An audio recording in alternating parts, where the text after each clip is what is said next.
18, right? Yeah. Alright, so 17 is currently uploading. Alright, so macroeconomics, this is lecture 18. We continue with effects from inflation. We have very few effects left. Then we continue with theory of capital and production as much as we can go through. Again, very unlikely to finish today. Now let's see questions related to macroeconomics. What was the question? Okay, FDIC. So, Federal Deposit Insurance Corporation. It is a corporation. However, even though it is technically a private corporation, it is governmentally backed. It has the implicit guarantee of the US government. The idea is the following. If a bank goes bankrupt, then FDIC will pay up all depositors up to the insured amount. The typical amount is $100,000 per deposit, but occasionally there will be additional additional guarantee up to $1 million. Now, the way it works is that the guaranteed institution, the depository institution, will pay a monthly or typically an annual insurance fee. We call this in insurance, we call this a premium, to the FDIC for the benefit of having its deposits insured. Now, how does it work when a commercial bank goes bankrupt? The answer is fairly straightforward. FDIC takes over the bank. When it takes over, it tries to do one thing fundamentally: to reduce and liquidate all assets, meaning it will sell as many as possible at a minimum loss. And if it can't sell some loans, it will just collect them until they mature, maybe 10 years, maybe 15 years.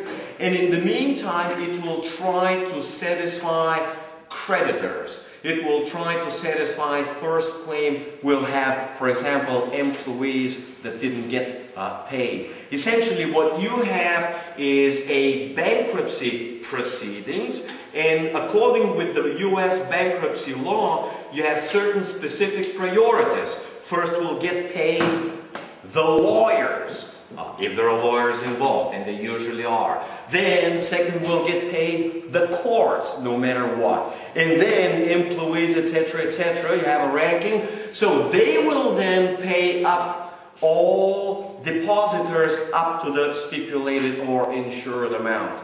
And finally, if they cannot collect all the money to cover all liabilities, FDIC itself takes a loss. Now, FDIC is tiny relative to the banking system, so a couple of mid-sized bankruptcies would effectively exhaust FDIC capital. So, for what it's worth, FDIC is what's called undercapitalized, meaning it cannot sustain substantial losses itself. In other words, you get one or two major bankruptcies, FDIC cannot survive. Now, it doesn't mean that FDIC itself will go bankrupt. It simply means that the US government will liquefy it, will recapitalize it, give it some more money, so that FDIC itself doesn't go bankrupt, because this means that suddenly there will be, again, a loss of confidence in the banking system. So the main function of FDIC is to instill confidence with depositors so that they believe that their deposits are safe in commercial banks. We call them FDIC insured depository institutions. Now, another key is that if an institution will be FDIC insured, it will have to comply with a long list of regulations, so that they're not, meaning management is not abusing people's money and whatnot. Now let's see more questions on FDIC. Is this answering the question? Is there any more questions on FDIC or anything else? Okay, other questions on macro. On one of the lectures you mentioned that Bear Stearns is an investment bank and Federal Reserve cannot give loan to the investment bank. So it cannot give them directly, and it has not given them any since the Great Depression. But okay. Do we need to know the difference between investment banks and commercial banks? Because I searched some sources and it said like there is no clear definition of what it is. Yes, that's the point. There is no clear definition, as modern commercial banks are entering investment banking areas while still remaining under the law as commercial banks. At the same time, investment banks are entering deeply into commercial banking and, of course, brokerages, while they remain non-commercial banks in the sense that they're not depository institutions. So, the idea is that back in the old days, investment banks and commercial banks were one and the same. Later on, it was learned and understood, at least it was a US experience, not a European experience, that some evil interactions occur when a financial institution acts at the same time as a commercial bank and as an investment bank. A lot of times you get conflicts of interest, or one dominates the other, or the one takes on due risk with commercial banks, depositors' money and whatnot. So as a result of this, they were technically and legally split back in the old days, and they have been split ever since. Now in 1999 some regulations were relaxed so they can encroach again on each other's territories, but again this is really subject of financial markets and institutions, or alternatively it is a subject of money in banking. It is not quite the subject of the nitty-gritty technicalities. From a macro perspective, what might be the key question, and you should figure it out by now yourself, is are these institutions able to create money out of thin air? Are they able to expand credit or not? If they are, they're relevant for everything that we do in macroeconomics. If they cannot, then they're not relevant. In modern days, meaning for the last, let's say, decade or 2 decades, they have been able to create a shadow banking system. Shadow meaning not quite regulated by the Fed, non-depository, but nevertheless being able to expand credit and money supply and act as, let's say, as creators of money of thin air. So, in that sense, they become drivers of business cycles. They have to be considered for monetary policy with all of the macroeconomic implications. Is this somewhat answer? So the answer is yes, they're blurry, not quite clear, because they have become so. They have grown to be so over time. There is a word in English, it's called financial conglomerates. It's kind of like a financial institution that enters 5 or 6 quite different areas and tries to provide all sorts of services. Another word which was popular in the 80s, from what I remember, or 70s, were financial supermarkets. You walk in there and you do everything financial that you will need from them, including buy and sell stocks, get a recommendation on stocks and all of those things.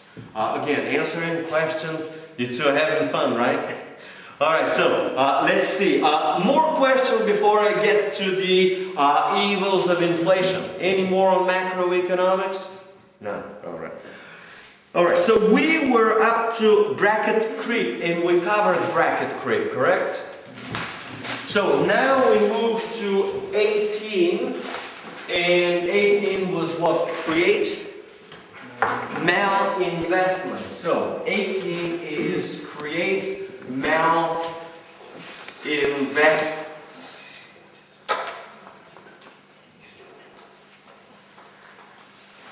You guys are begging again for penalties, right? Alright, so malinvestment. This is an investment which turns out in reality that cannot pay for itself. So it is an investment that was made in error, which ultimately realizes a loss. An investment which is profit, the profit of an investment is considered to be creation of value, creation of wealth. A malinvestment, which is equivalent to generating a loss on an investment, is interpreted economically as squandering wealth, as wasting scarce resources. A malinvestment means that whatever the capital was invested in that particular investment could have been invested elsewhere at a better return, therefore a profit, possibly a higher profit. So malinvestments are waste of precious resources. As such, malinvestments are by definition inefficient. So a malinvestment, the best way to describe it as a poor investment or as an inefficient investment. Investment that could have been done elsewhere and produced more value, more economic goods, which is equated with profits. Now, any questions on malinvestments? Now, malinvestments are part of the business cycle, so I will be discussing a lot more down the road. As the business cycle, one of the key characteristics of a business cycle is credit expansion, which drives a lot of investments to turn out actually to be malinvestments. All right. Number one, my mistake, guys. Let's fix this to be number 18, right? We were up to 17 last time, was it? All right. So now we are moving to 19. Causes business cycles. Now, I don't want to get into trouble of explaining economic schools because that will get me in trouble. But let's say a couple of things. Number one.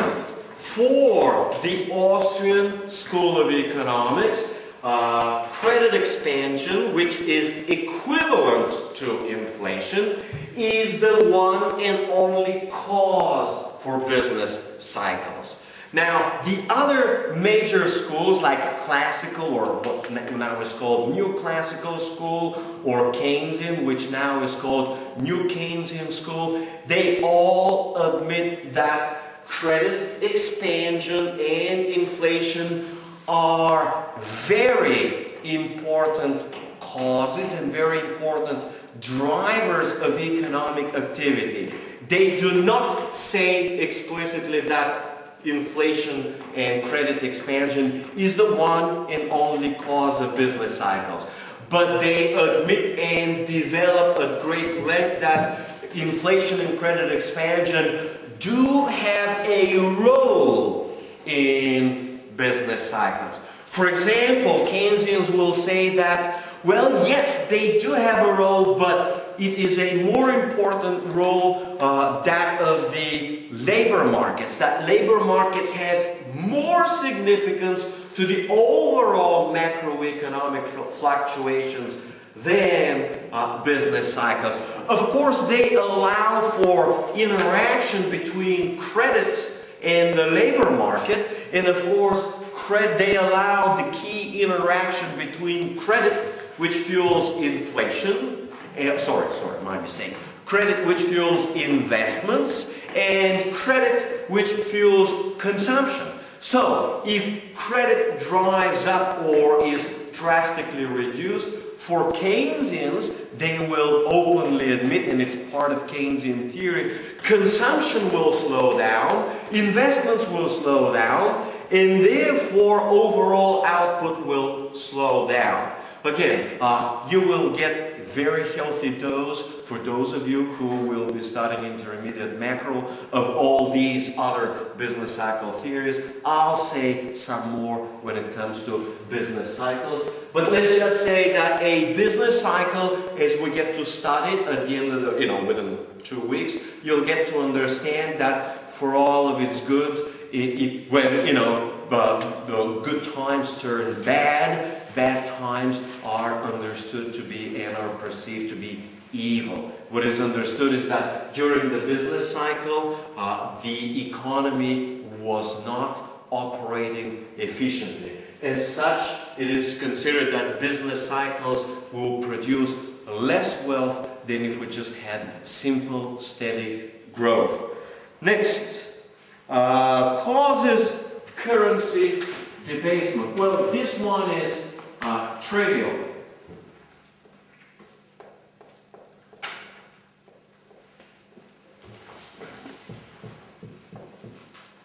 Which is the same as, and which is what's called in international finance and popular in financial press, currency devaluation.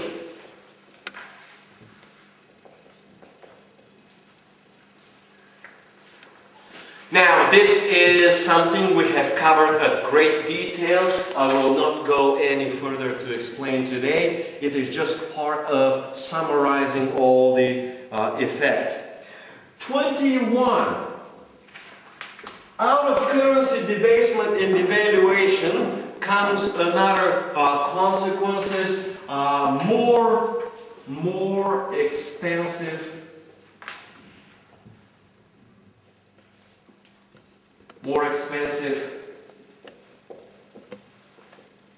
imports. Now, for the last 6 years, the US has been steadily, or 5 years, have been steadily complaining that oil prices have been rising and rising and rising and rising, and economists don't simply admit that it has been a simple and straightforward loss of purchasing power of the US dollar due to inflation that has been going on for many decades. So, if we actually try to measure the price of oil for the last 5 years in terms of gold, oil prices have gone up little, almost nothing, They have gone up roughly 30 to 50% over the last 6 years. 30% for 6 years means like 4 or 5% annually. Now, if you look in nominal terms, in dollar terms, oil has gone up like 30% on an annual basis. From $15 or $18 in 2001 to, well, yesterday it was like $105, $106. So we're talking oil going up 7 times. Well, you gotta be always looking at gold to tell you what's going on. It is not that oil has been going up, and it is not that wheat has been going up. It is simply that the dollar has been going down. So you gotta understand that part. And now everybody understands, oh, weak dollar. Ultimately now, after 7 years of weak dollars, finally, economists and people begin to worry that a ongoing weak currency makes imports more expensive and therefore drives import price inflation. Well, you get to import stuff, it's more expensive. Of course, everyone will be complaining about it. That's 21. Any questions on this one? Is it fairly straightforward? I mean, imagine, lead falls in half for whatever reason. Well, whatever we are importing is going to go up in price almost twice. I mean, it's just common sense, logical. 22. This is interesting, which I did not cover last year because I was kind of aware but didn't cross my mind to put it in there. So a listener from somewhere in the world said, hey, you really missed this piece that inflation and credit expansion causes cartelization.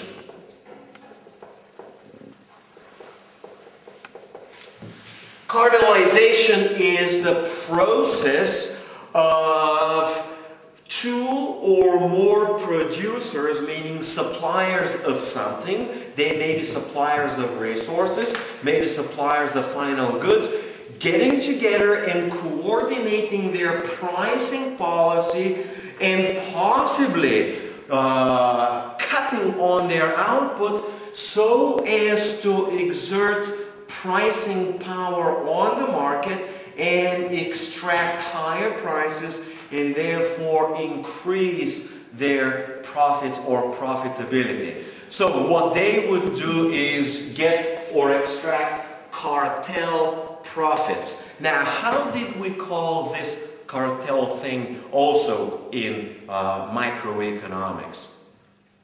Trade union. Trade union, trade union is a very special type of cartel of workers. So, trade unions attempt to cartelize the labor force. Oligopoly, yes, so a cartel itself, let's write it out, is the same. It's more like an old word. It's also coming out of, I think, German origin. I don't want to get in trouble. Here is oligopoly. So, inflation drives oligopolistic behavior, and what is one of the most fundamental results that you guys get in microeconomics is that competition drives or creates efficiency. And oligopolies and monopolies, which are a deviation from competition, are at their heart by nature inefficient. So oligopolies cut out artificially output to raise prices, and therefore oligopolies or cartels extract extra profits. Question? Is sometimes the word collision applied to this concept? Yes and no. Yes and no. Let me explain so as to be clear. It is not collision. Let's explain. Collision comes from the verb to collide, which means to hit, together. Collision is used for cars when two cars hit each other. So collision is kind of like a car accident. To collide means to hit. Now the proper word in English in this case, which is used indeed extensively, and lawyers love it because that's also one of the legal definitions of cartel, is called collusion. So, collusion comes from the verb to collude, and to collude means to secretly agree between two or more parties to a certain course of action, which typically is understood either to be immoral, inappropriate, or in a stronger form, illegal and against the law. So, for cartels, what you have is what is called usually price collusion. Of course, why do we have collusion? The answer is simple. Modern, it's not modern, it's over 100 years old, antitrust laws prevent cartels. Oops, I used another word here. Trust.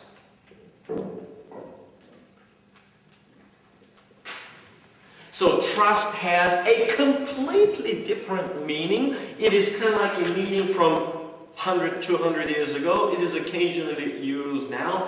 A trust means extremely large corporation.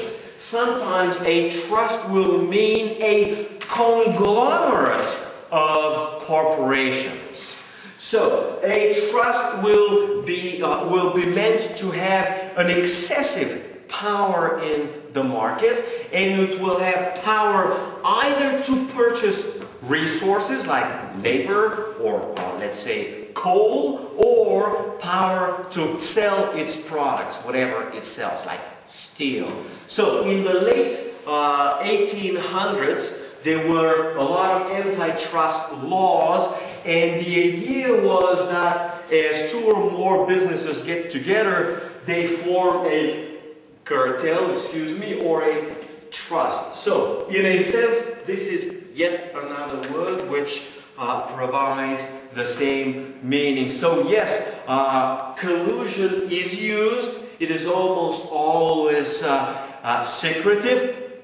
Well, you got an example of OPEC.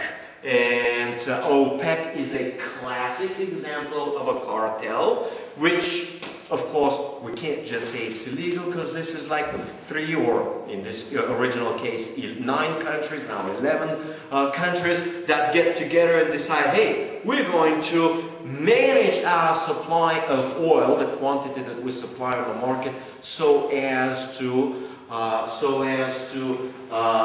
try to influence prices, meaning to have pricing power. So, usually inflation results in some inefficiencies. Usually inflation allows big players to acquire or devour, or sometimes merge with smaller players, and thereby effectively reduce competition by mergers and acquisitions. So you had 10 players, over time they merge, they get down to 3 players. Now 3 players can cartelize even though illegally, or even though there is no explicit collusion, they nevertheless behave as a cartel due to repetitive games, and I don't want to get into that. What about syndicates? Do they exist now? Syndicates, yes, and syndication for many countries they do exist. They are perfectly legal. For some, they have been outlawed. Again, this is part of the regulatory structure of different countries. Now, you have different types of syndicates. Well, are we talking about suppliers? Now it's one problem. We're talking about like labor. I don't want to get into syndicates in general, because that's way, way, way far off what we're doing here. Can you please explain what a syndicate means? No, all right. Syndicate means to use 2 or more businesses together to attempt to accomplish a particular goal. For example, you have a huge pipeline to build, like in Russia or Kazakhstan. Well, Kazakhstan does not have the resources to build like 2,000, no insult to Kazakhstan is doing, but a 2,000-mile or kilometer pipeline, this is way beyond one firm, even way beyond the biggest firm in the world. So what you will get is 3, 5, or 8, let's say, oil companies or oil service companies, which will get together and form a syndicate to perform this extra project. So that's what a syndicate means. That's one of the meanings. Now you may get something like labor syndicates. Sometimes you get one labor union, a second labor union, a third labor union, and then you're going to try to get a syndicate which tries to coordinate all labor unions. Again, I don't want to get this as industrial organizations, completely different stuff from what we're doing. But what you got to understand is, you get inflationary processes, soon you're going to see, sometimes this process is known and is called, in the business, not in economics, but businessmen will call it consolidation. Consolidation.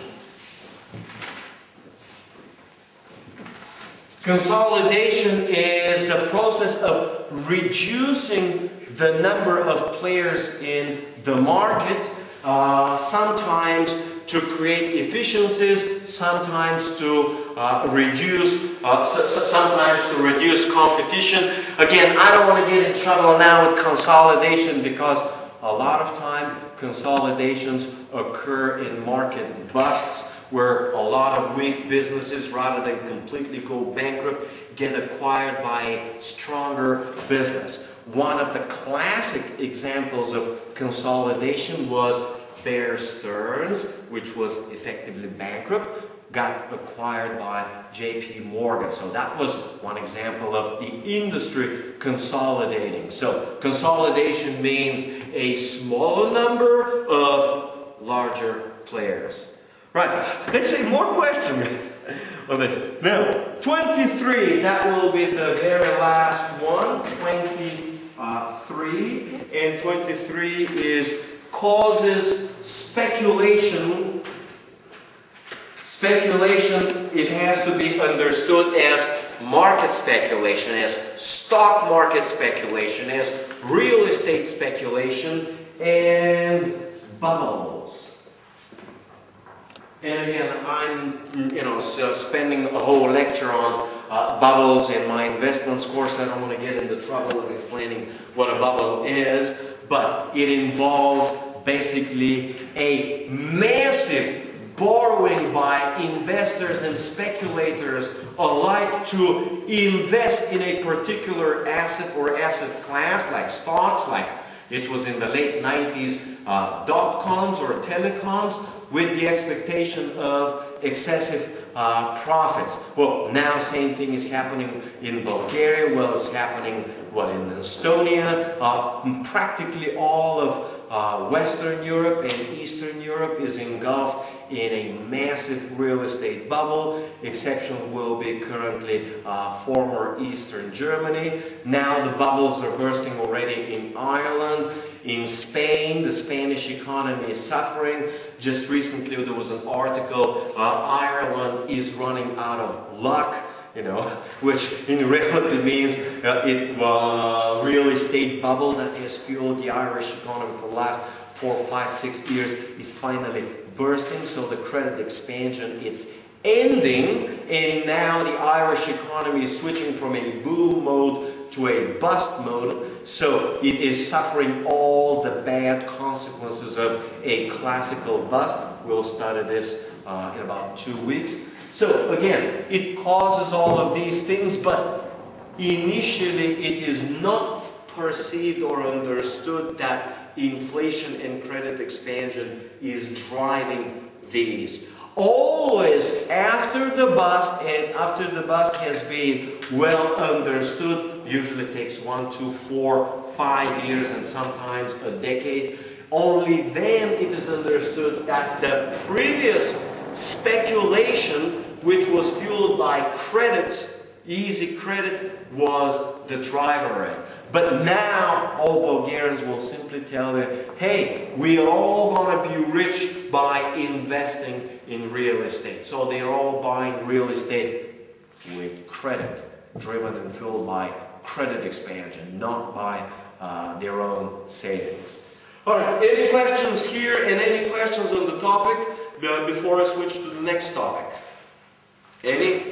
None. All right, so now I'm moving to theory of production and capital. I also think we can call it interest rates, production, and capital, because capital is intimately related with interest rates. So, interest rates, production, and capital. Maybe I should have made the connection between interest rate and capital, and then capital and production. All right, the two of you, do you want penalty? All right, so now what I will do here is basically provide you very quickly. I'll just fly through some astonishingly simple concepts just to be sure that these are covered, that you have the basics. They also represent, in a sense, the basics of Austrian economics. They shouldn't take more than 5 or 10 minutes. So, number one is human action. And this is what we started with, the fundamentals of economics. Economics is the subject of human action. And human action is simply a deliberate or purposeful behavior. Of course, because it's deliberate and because it's purposeful, it is the definition of humans, as animals don't have it. Number two, humans act in order to achieve goals. So people have specific goals. And this is the purpose that we are trying to get. So this is what we are doing. So your goal presumably now is to get your degree, hopefully to give you a better earning power throughout your lifetime and career. From goals, another one is ends or end. And end is simply a good that directly satisfies your needs. So the end for your education will be the diploma that you get and the knowledge that you have. An end might be a Coke or water when you're thirsty. An end might be a particular website which you're trying to get in order to learn something. So essentially, this is what kind of like what you're trying to get effectively. Now you have the next one is means, and the means is best described as the simple word of resources.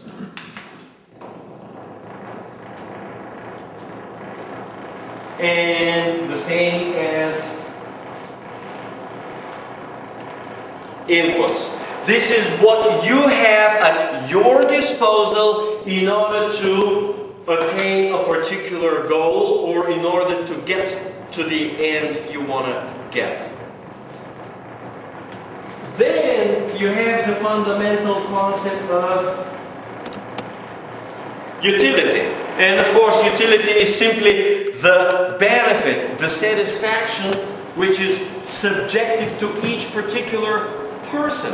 One person may enjoy a shot of whiskey, another one might not. One person may get a tremendous utility from a chalga song, another person might be disgusted by listening to it, right? So, different people get from different ends or from different goals a particular utility. You know, some people enjoy murder, right?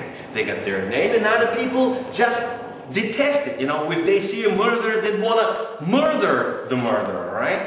So again, utility depends on essentially the person and the person's values, how he or she was raised.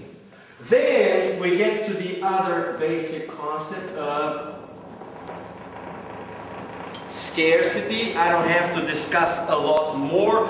It is basically the limited availability of resources. So we all have limited resources. If it involves limited resources or scarcity, we study it, okay? Then we move on to the concept of entrepreneurship. Entrepreneurship. And this is basically the activity of creating, discovering, or realizing particular goals and attempting to minimize the resources necessary to accomplish that goal.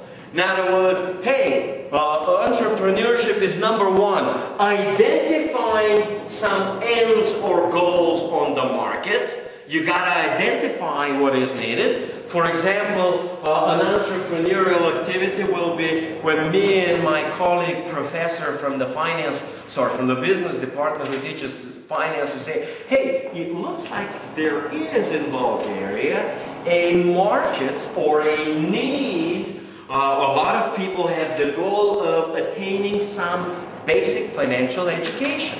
And we're thinking of opening a certificate in finance program, not the two of us, American University in Bulgaria, in Sofia, to offer 7 fundamental core financial courses. No garbage, no HR stuff, no marketing, no management. Just finance, finance, finance, finance, finance 7 times in a row, and you'll get bankers, market players, whatnot, etc. So, again, this is an act of entrepreneurship on the two of us, and we're using the university as the organizer, marketing and everything else, and we're trying to find out what is the best way to do it. Is there a market? Would 7 courses be enough? Should we go for 8? Should we go for 9? Who are the best lecturers in the country for any particular subject? Or do we need to bring in foreigners, etc.? This is all entrepreneurship, or one example of entrepreneurship. Next one is a plan of action. Well,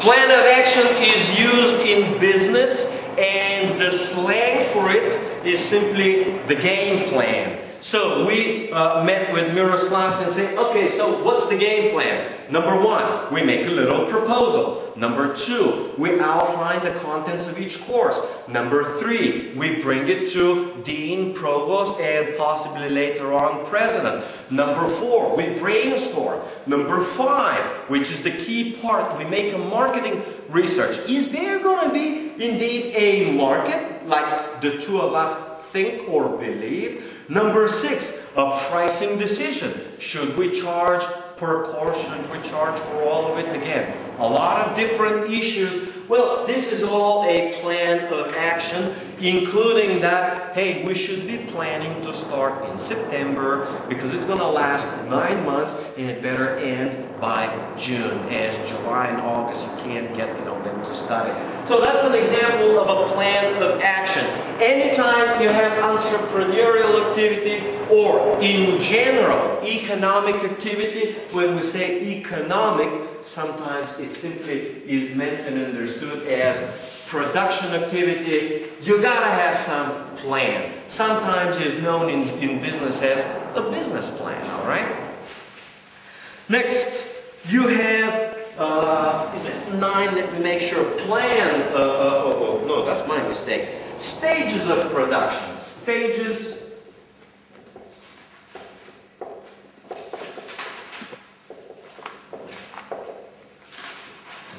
Well, stages of production, again, I can explain stages of production of a car or stages of production of anything else. Well, the stage of production of let's say, a video lecture will be, first and foremost, I better be prepared. I sort of don't talk garbage, all day long here. Second, I gotta get a camera. That's part of the background. Now, the camera itself represents classical capital. Number 3, I gotta have some, a tripod where we gotta put the camera on. Number 4, I better have a nice cameraman. Well, an important part of capital in this particular case will be human capital, is the cameraman's skill and ability to zoom in and zoom out and all this kind of stuff. Next stage is, I got this little cassette, I got it downloaded on a computer, maybe compress it. Then I gotta upload it to Google Video. Then I gotta assign, well, this is lecture number 17, it covers interest rates, production, blah, blah, blah. So all of these are stages of production. Okay? So sometimes in business you simply call it raw material. This is what you use, maybe iron, and then finished product, maybe a car, I don't know. So again, stages of production go in, or the process of transforming the resources to the very end, and these are the successive steps. So a stage should be thought of as the successive step in the process of converting a resource or an input into the output. Oh, let me try, if we're going to be calling here end, we might as well just call it output. Again, we are adding some more terminology and trying for you to relate the terminology. Number 10. First order good. This is strictly Austrian economics terminology, but it is nothing more and nothing less than simply a consumer good.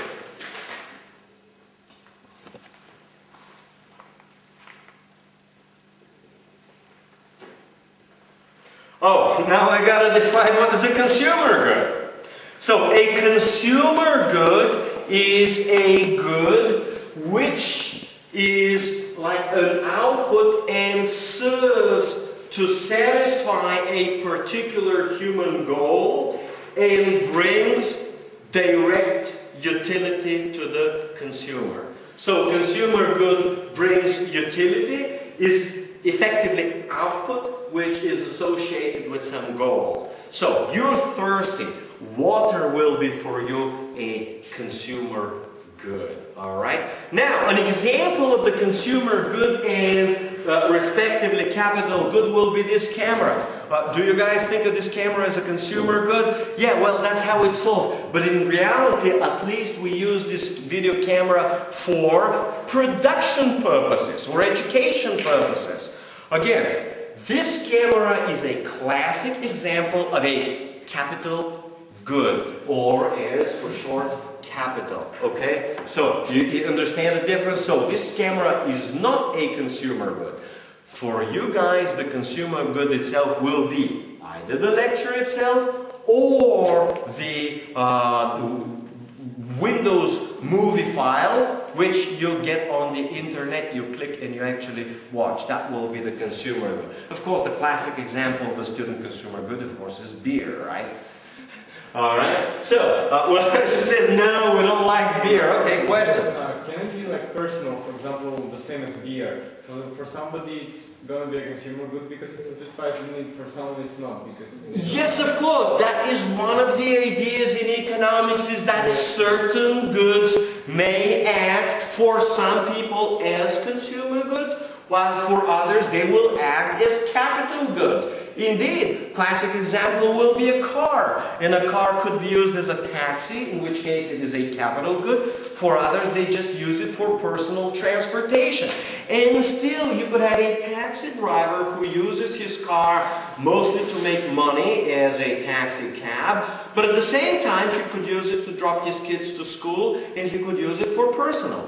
Yes, an example will be all sorts of fuels. Some fuels are directly personal good, where you just use it to heat your home. But you could also use it to produce something. So yes, a particular good, whether it's a consumer good or capital good, depends on how the good will be used. Now, the Austrian definition in a similar manner is, and I'm getting to it right now, 11 is called high order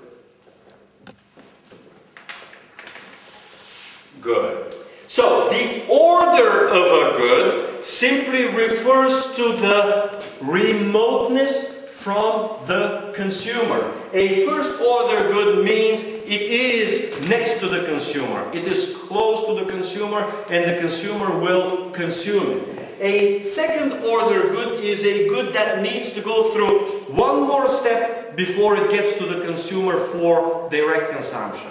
A 10th order good will be, for example, good that's too far away. For example, you may get wheat, and that wheat you will use it actually as seed.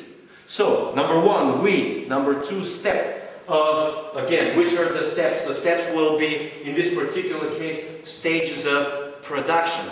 So, essentially, one stage removing from consumer is the same as one order away. Alright? So, the higher the order of the good, the more universal it is, the more uses it has, the more ways it could be used. A very high order good will be, let's say, wheat, from which we could use flour and then make bread. Well, flour is a somewhat lower order good, maybe let's call it third order good. And out of the flour, you're gonna make bread, right? But if you're having wheat, you could use it for other things besides flour. You could also use it to feed animals or a whole bunch of other stuff. Or you could make it flour, but rather than use it for bread, you can make cookies out of it. So the higher the order, in a sense, the more general the good. And the closer to the consumer, the more specific. An example will be, let's say, bread in your house. You already have it. I mean, there is not too much to do, but either you two eat it, one of your friends eat it, or give it to the dog. Alright? So, these are high order goods. How much time? 20 minutes, is it? 5 minutes are left. Oh, what do you mean 5? Isn't it?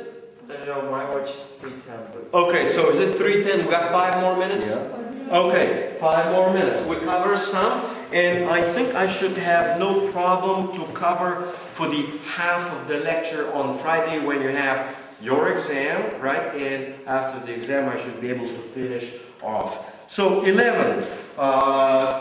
10, 11, I guess I missed something. First order, second order good is in between. Second order, of course, one step removed or one stage removed from the consumer. Higher order good. Number 13 is one of the other very important concepts in economics, which is always present and often forgotten. And this is uncertainty. Uncertainty is always present because humans are sometimes unpredictable. Human action and human behavior is not always predictable, but much more importantly, nature itself is unpredictable. It may deliver us good rain, or it may not rain at all. It may provide a heat that will kill a lot of the animals. It may provide a frost that will kill the crops. Again, nature is unpredictable. A lot of things in economics are related in one way or another to nature, and therefore there is a general uncertainty which is omnipresent in economics. Simple example will be, hey, we're having a lecture now, but suddenly a lightning strikes the electricity. Could be 1 kilometer from here, could be 20 kilometers from here, and cuts off our electric power line. Result is no electricity, we didn't get the batteries, no light, and maybe we have to prematurely terminate the lecture, for example. It's going to cause one way or another disruption for a lot of people that are now using their computers or are otherwise dependent on current availability of electricity. So uncertainty is always present in everything in economics. In economics, you got to understand the opposite is true. In economics, there is no such thing as sure thing. All right? Let's see what's next. All right, another fundamental concept that is always present in economics, but is certainly much more focused both in micro but especially in finance, is time. This is a simple concept that any production takes time. Any conversion of anything from a resource to an output to consume takes some time. So no matter what we do, human action takes time. So time is always present. Time is second, always scarce. And therefore, time always has value in economics. Okay, so time, another way to think about it. So, 3 ways to think about time. Number 1, necessary component of production. Number 2, inseparable from human action or human behavior. So, human action is always in time. And number 3, separates people, from their goal. So, time is always what is necessary to achieve your goal. Maybe in 3.5 years' time, you'll get your shiny diploma, right? All right, so next is the concept of time preference.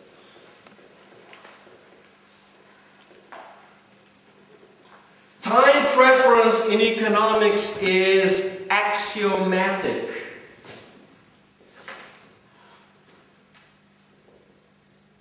Axiomatic means we always assume that it is there. Time preference refers to people's preference to have something sooner rather than later. You would enjoy to have a car, but you'd rather have the car tomorrow than 10 years from tomorrow. So, no matter what the goal is and no matter what the end is, time preference says that if you can get your goal or your end sooner, you will be better off. In other words, how about giving you 1 million? No problem, right? Sure, I'll give it to you in 200 years, right? I might not be alive and you might not be alive. Again, time preferences say, well, but I want it today or I want it now, right? Again, that's the general concept that people want things now. They want to have fun now, enjoy life now, or whatever. So humans, that's just, again, axiomatic in the sense that it is nature, the nature of humans. Just because we're people, we don't want to wait for 50 years to get ourselves a house. We'd rather have the house today, okay? So, it is part of human nature. Number 2, because of that, present goods are always preferred to future goods. Present goods are always preferred to future goods. Number 3, if present goods are preferred to future goods, present goods always have higher value than, don't lose your, don't get yourself a penalty. Present goods always have higher value than future goods. In other words, if you get a loaf of bread, it's the same loaf of bread, same quantity, everything, you will value it having it more today than having it 1 year from today. Of course, you say, well, but I wouldn't need it today. Well, you can do a number of things. You can save it for tomorrow, or you can sell it and use the money for 1 year to do whatever you think you want to do with the money instead. In other words, you could use the value of the consumer good, even if you might not personally consume that good. So that's 2. Now, number 3 with time preference, it is key, very important, is that producers also have time preference. And time preference for producers is that they always will produce in the shortest possible manner. Now, this involves if producers have the same resources and the same inputs, because producers value time, because they want to profit tomorrow and not 2 years from tomorrow, with the same, that's the key, with the same resources and with the same capital, they will always choose the shortest possible manner to produce. Of course, there are always shorter methods to produce, but sometimes they will require a lot more capital. Is it time to go? Yeah. All right, let's draw the line. Please remind me next time to continue from here, and I hope I should have no problem to finish next time. Okay.